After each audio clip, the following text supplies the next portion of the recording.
A música é um importante instrumento de evangelização. Ela nos leva a vivenciar e celebrar a liturgia.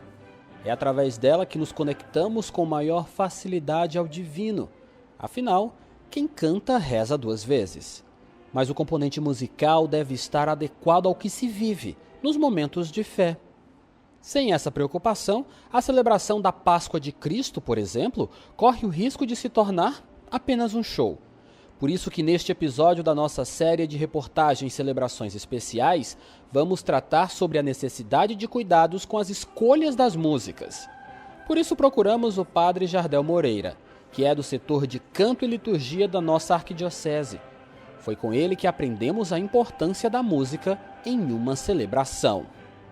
A pessoa que vai executar a música, ela não pode se equiparar a uma postura já convencionada, digamos, da forma mais aberta possível e comum aí fora, como a gente acompanha quem toca na noite, quem canta em algum baile, quem faz alguma apresentação artística. Quando você canta na Santa Missa, na Santa Liturgia, você precisa levar em conta que aquela assembleia, ela precisa ser uma assembleia de oração. O que eu canto, o que eu vou executar, é um instrumento para auxiliar exatamente nessa situação. E para que isso aconteça, eu preciso compreender o que é a música litúrgica. Eu já disse que ela é integrante, vou dizer agora que ela é ritual, ela não se compara a qualquer outro tipo de musicalidade, mesmo que seja religiosa, e é um dos maiores problemas que a gente encontra hoje. As pessoas estão trocando a música própria da Santa Missa, da liturgia, pela música que tem apenas aquela sensação, aquela realidade intimista, né, de expressão de sentimento, e nós estamos deixando de lado a questão ritual. Além da escolha adequada das músicas, é preciso estar atento para a postura do profissional do canto. Eu, particularmente, tenho me deslocado a muitas paróquias, tanto de Teresina como do interior, aqui pertencentes à arquidiocese ou não, para exatamente discutir, dialogar sobre isso, né? Apresentar às pessoas que têm esse trabalho de execução da música na igreja, que elas precisam situar-se um pouco mais nesse trabalho belíssimo de fazer com que o povo entre nesse clima de oração. Principalmente, aqui eu preciso dizer uma forma muito mais direta, as pessoas que assumem a celebração de caráter mais festivo e que as famosas celebrações ocasionais, 15 anos de falecimento, de formatura, dos sacramentos do batismo, do matrimônio. Nós não podemos executar as canções que diz respeito apenas ao nosso gosto pessoal. É interessante que nós olhemos os rituais que existem para cada situação dessa, para cada tipo de celebração, porque senão a gente vai fazer tudo em torno de nós, né? Flávio Moura é reconhecido por seu trabalho como músico em Teresina. Com caminhada cristã, ele se dedica a cantar em celebrações especiais como casamentos e formaturas. Mas para que as missas que participa sejam realmente momentos especiais de fé, é preciso o uso do bom senso e respeito ao local e rito em que se está inserido. O meu caso é um pouco diferente em relação aos meus outros colegas músicos que trabalham nesse mercado de eventos, né? A maior parte deles não tem essa vivência na igreja, não tiveram formação litúrgica, formação em canto litúrgico, sobrinário litúrgico. Todo esse amparato que a música litúrgica tem com os cursos, com as formações, a maioria não teve, né?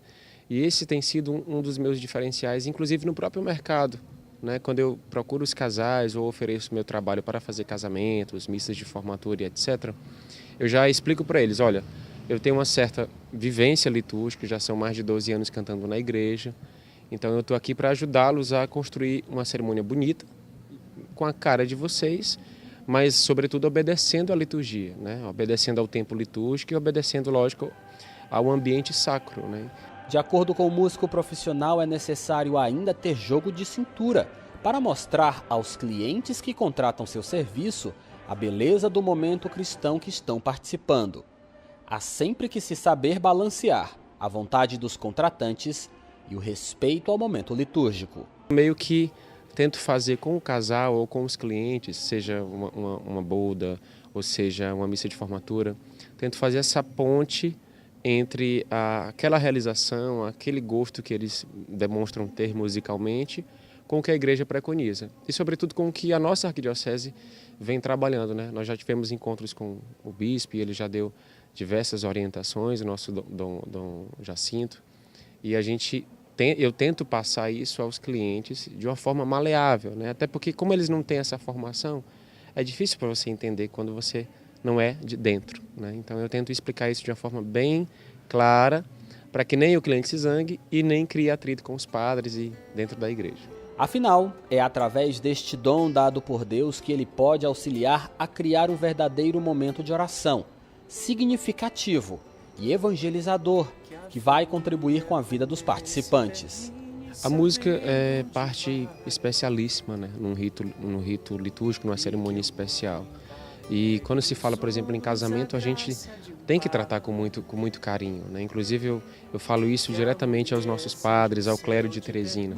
Essas pessoas estão realizando um grande sonho e não envolve somente aquele casal, o noivo e a noiva. Envolve a família deles, envolve toda uma história de vida, de relacionamento, de envolvimento entre famílias. Então, eu acho que a gente tem o dever de acolher bem, né? De explicar para essas pessoas a forma ideal que deve acontecer. Muitas vezes essas pessoas, com uma explicação carinhosa, com uma atenção dedicada, elas se sentem tocadas por aquilo, né? Após o casamento, após a missa de formatura, podem até inclusive integrar a paróquia, participar das pastorais.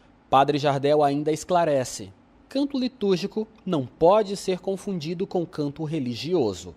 Todos os cantores, instrumentistas, precisam conhecer de forma muito prévia e aprofundada o que a igreja escreve e diz sobre a música da liturgia.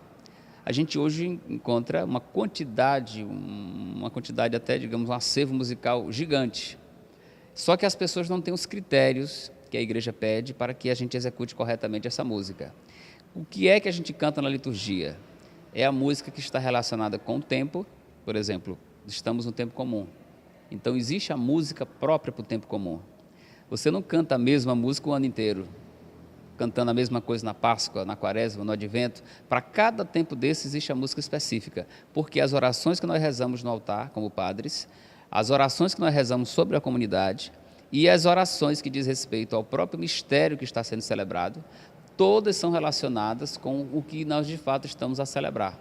Não é conveniente que a gente comece a sair catando músicas, pegando de um artista aqui, outro acolá, até porque nenhum artista, nem eu mesmo que tenho meu trabalho gravado, autoral, eu não posso me utilizar da minha musicalidade para eu colocar na celebração. Nenhum artista é autorizado a compor para a Santa Missa, a não ser, como o próprio nome já diz, se houver autorização. As músicas que engrandecem as celebrações têm inspiração bíblica e estão totalmente adequadas ao tempo em que se vive, ao público que vai participar do momento e inspiração da missa. Tanta é a necessidade de seriedade da escolha dos cânticos que a CNBB, Conferência Nacional dos Bispos do Brasil, é quem indica os cânticos a serem usados em cada oportunidade específica. A igreja tem o inário litúrgico da CNBB, que é o acervo musical que corresponde a todos os tempos litúrgicos, no caso, tempo comum, Advento, Páscoa, Natal e por aí vai. E para as festas também específicas, né, que não estão diretamente colocadas como tempo, mas são festas que devem ser dadas a ela a devida importância. Uma outra coisa que muitas vezes fica muito a desejar é que, por ser só religiosa algumas músicas, elas, por exemplo, às vezes não têm preocupação de constituir rito. Para que ela corresponda, ela tem que ser o rito, como, por exemplo, o ato penitencial. É um rito que se constitui, não é uma coisa que se acompanha, é um rito, você vive e celebra aquilo que está acontecendo. A música te ajuda a fazer isso, porque ela é o próprio momento que está acontecendo. Ela precisa ser de inspiração bíblica. Nem sempre as nossas músicas cantadas nas missas são músicas de inspiração bíblica. As pessoas pegam músicas de artistas, disso, daquilo, que tem apenas relação com a sua experiência de conversão, com alguma coisa que ela presenciou, com o seu testemunho. A música não é para ficar reduzida à nossa forma de relação, mas é aquilo que vai ser celebrado. Música litúrgica bem escolhida e utilizada garante conexão direta com o Pai e a certeza de que a missa especial será um momento de evangelização e oração verdadeiro.